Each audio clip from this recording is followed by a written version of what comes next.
Le compte à rebours a commencé. À un an du coup d'envoi de l'Euro, les 4 villes hôtes en Pologne sont en pleine mutation. L'adrénaline grimpe et les premières inquiétudes apparaissent. Le stade de Gdańsk, qui devait accueillir le match amical Pologne-France le 9 juin pour son inauguration, n'a pas été livré à temps. On a eu 2 hivers très rudes, des problèmes lors de la construction de l'ossature.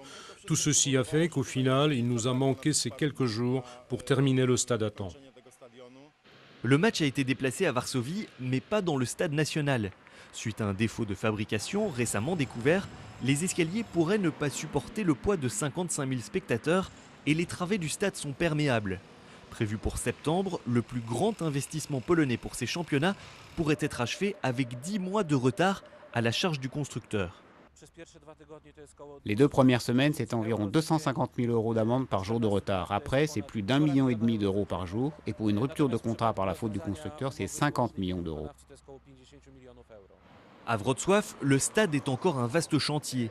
Celui de Poznań, en revanche, est en activité. C'est la seule enceinte qui existait déjà. 1 sur 4 donc pour l'instant, mais les coordinateurs des préparatifs pour l'Euro restent confiants. En Pologne, on a un sens développé de l'autocritique. Néanmoins, aucun des précédents pays organisateurs n'était aussi avancé que nous pour les stades. Le réseau autoroutier, lui, ne sera pas prêt à temps pour l'Euro.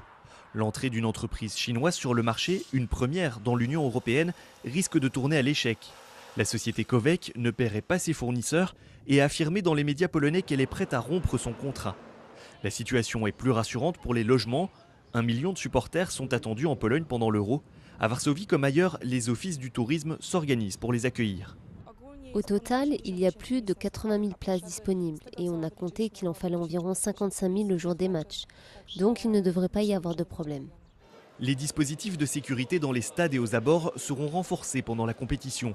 Chaque année en Pologne, on relève une centaine d'incidents impliquant des hooligans. Pendant l'Euro, plusieurs milliers de stewards, policiers en uniforme et en civil, seront déployés lors de chaque match.